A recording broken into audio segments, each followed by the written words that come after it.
Waalaikumsalam warahmatullahi wabarakatuh. Perkenalkan, pertama-tama perkenalkan nama saya Muhammad Agung dari kampus Universitas Al Khairat Palu.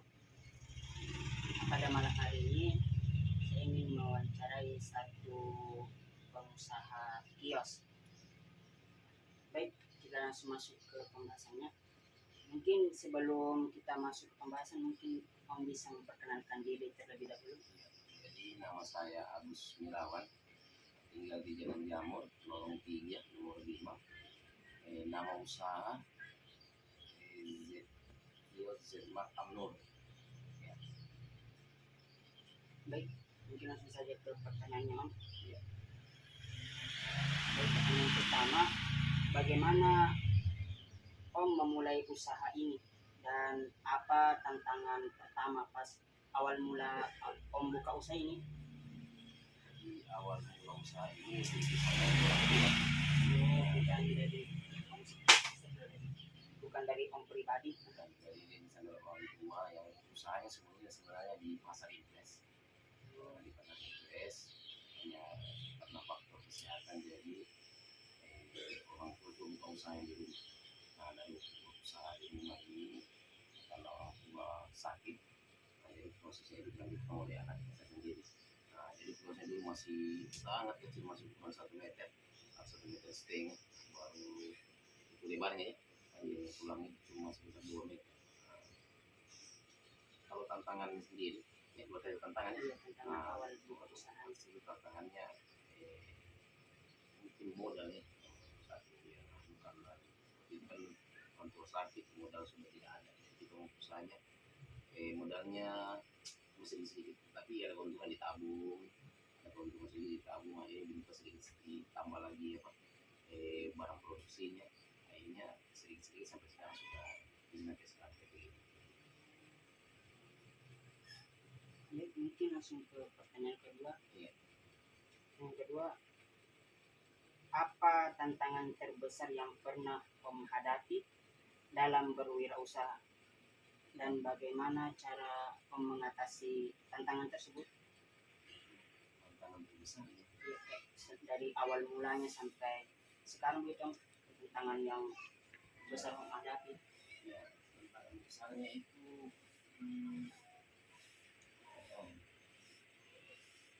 itulah tadi saya bilang tantangan besarnya itu mungkin kalau tantangan besar yang penting setelah kita mau berusaha mencari usaha jujur baru melayani orang dengan baik. Kalau tantangannya itu terlalu besar saya hanya mungkin masalah modal itu saja awal-awal. Nah tapi cara membangun itu kita cari relasi yang orang yang punya kampas, relasinya supaya terbangun, baru ada dana nasi itu disimpan. Paling tantangan terbesarnya orang yang yang mengutang, tantangan terbesarnya bukan, tapi ya udah dia saja mengutang, kalau dia bertanggung jawab kita layani, kalau tidak sudah dilayani. Kan kayak ada mungkin ada proses kayak semua datang gitu. Jadi biasanya kalau dalam proses pendidikan itu kita lihat dulu siapa yang utang. Kalau orang yang kita kenal, karena kita tidak terlalu memberatkan dia seberahan. Tapi kalau orang yang tidak kenal pastinya kita apa namanya kita tidak langsung mempercayai begitu kan. Maka kita cari tahu dulu. Dan untuk yang bawa utang itu biasanya saya kasih waktu itu sampai 3 hari sampai 1 minggu. Tapi kalau biasanya itu yang kalau kita ambil utang itu misalnya dia gaji bulanan, biasanya 1 bulan sekali. Terus biasa dibawa utang terus utang nanti kita hitung berapa totalnya sampai sebulan dia bayar. Karena dia biasa gajinya itu per bulan.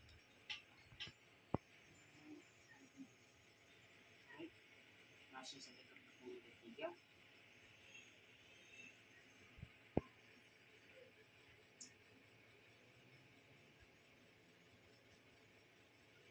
Mana cara atau apa strategi yang Om lakukan, apa maksudnya untuk mengelola keuangannya Om dari awal sampai sekarang sehingga usahanya Om bisa berkembang begini? Jadi strateginya sebenarnya yang pertama ya, jujur, pertama baru yang kedua itu pelayanan yang sebaik mungkin ya. Lalu yang ketiga adapun apa namanya, dari pagi sampai kita apa, dari pagi kita berdua sampai tutup ya, kita lihat berapa besar kita keuntungan. Keuntungan itu sudah yang selalu sisihkan. Biasanya tuh kalau dia saya ambil 10% dari keuntungan ya. Jadi kalau setiap hari itu contoh mendapatkan uang jadi pendapatan pembeli 2 juta, berarti sambil 10%-nya dia biasa 200.000, jadi setiap tiap hari 200.000. Baru itu lagi ya 200.000 sudah masuk saya kan karyawan satu, jadi saya kasih karyawan, baru gaji bayar dari listrik, bayar wifi, baru dari ada berapa kali konsumsi, nah sisanya itu sudah disimpan lagi sebagai kita tambahkan lagi untuk usaha. Nah, yang penting intinya setiap hari itu dari hasil penjualan, keuntungan dari hasil penjualan itu ada kita sisipkan. Dari yang kita sisipkan itu kita lihat berapa keuntungan tiap bulan. Kalau kita belum tadi saya bilang 200.000 per hari disimpan, itu kalau sebenarnya kan bisa sampai 2 juta. Nah, itu sudah yang kita alokasikan untuk membayar listrik ya. Baru apalagi kebetulan saya ada bayar adik sendiri ya, untuk bantu adik dari sekolah 100 istri 1 juta, video dan lain-lain.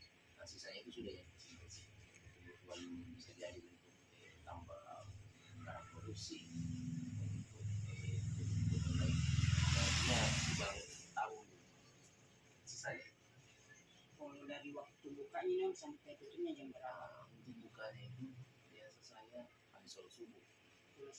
Ya, Habis sholat subuh, hanya terkadang saya sudah buka semua dia punya gorden, nampaknya bisa buka dia punya pintu. Nah, tapi sudah saya buka semua pintu samping, sudah pintu depan dulu. Hanya biasa kan karena saya pakai kaca kan, nah jadi terlihat dari luar. Jadi walaupun dia tertutup tapi kelihatan dari luar. Jadi kalau orang mau masuk itu jadi setengah biasa jam sholat subuh saya buka, baru sampai jam paling lambat jam 11. Oh, ini nanti ini. Sembah, anu bilang nanti saya nanti. Pagi lagi kan. Iya, Jadi sekolah mengajar. empok ah. Ya, saya juga mengajar di sekolah ITSN 28 di Jalan Langit. Sambil mengajar sambil baru berusaha.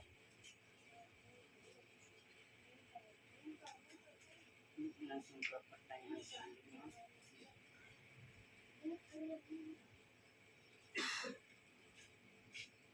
Mungkin sudah pertanyaan terakhir karena pertanyaan mungkin bersama sama pertanyaan. Jadi mungkin Om bisa kasih apa nih semacam Ayo mana kerudungnya? pertanyaan terakhir Om. Ya. Mungkin Om bisa kasih tips atau semacam apa nih? Saran gitu mendekat semacam orang yang baru mulai mau buka usaha, semacam saya mau buka usaha ini, bagaimana tips dia jalan sampai saat ini jangka panjang. Jadi pertama itu memang kalau kita punya usaha itu mau usaha itu proses juga, tapi dari proses itu kita juga harus belajar dari pengalaman karena saya menjual karena dari orang tua itu pedagang masa jadi kita sudah terbiasa berdagang. Jadi dari pengalaman itu kita punya wawasan luas tentang bagaimana berusaha. Yang kedua itu saya buka usaha itu memang dari kecil dulu. Kalau kita ada juga kan usaha itu yang kecil, ada yang besar, yang besar. Sekarang dulu kalau bawaan dari waktu itu sudah besar, tapi kalau dari kecil itu memang kita bawa di keluarga usaha yang masih kecil. Jadi dijalani dulu ya betul. Tapi kita harus melihat juga pemasukan dan pengeluaran. Jadi kita pintar-pintar aja mengatur keuangan itu. Jadi kalau ada keuntungan itu ditabung. Nah, jadi kita kalau sudah ditabung, jadi kita belajar juga hemat. Jadi kalau kita hitungan kita terlalu hitungan, simpan, jadi kita tambah lagi barang produksi. Yang ketiga, mungkin bagaimana kita menjual itu harus mungkin selalu melayani orang sebaik mungkin. Walaupun mungkin masih banyak hal yang kurang, tapi selalu kita update diri. Mungkin dengan cara mungkin lihat YouTube atau orang-orang yang sukses atau orang-orang cara mereka sukses itu mungkin cara melayaninya. Mungkin kalau soal keuntungan, ya mungkin keuntungan maksudnya kalau persoalan ya, barang itu mahal atau tidak itu kan tergantung sebenarnya bagaimana cara kita melayani. Walaupun dia mungkin apa namanya barangnya murah tapi melayani itu bagus. Jadi memang kita melayani dengan baik untuk membangun relasi. Membangun relasi itu juga mungkin kita update juga mungkin terus bantuan usaha di luar seperti dana Basnas, ada UMKM di pemerintah Kota Palu. Biasanya itu biasa ada bantuan yang diberikan. Lalu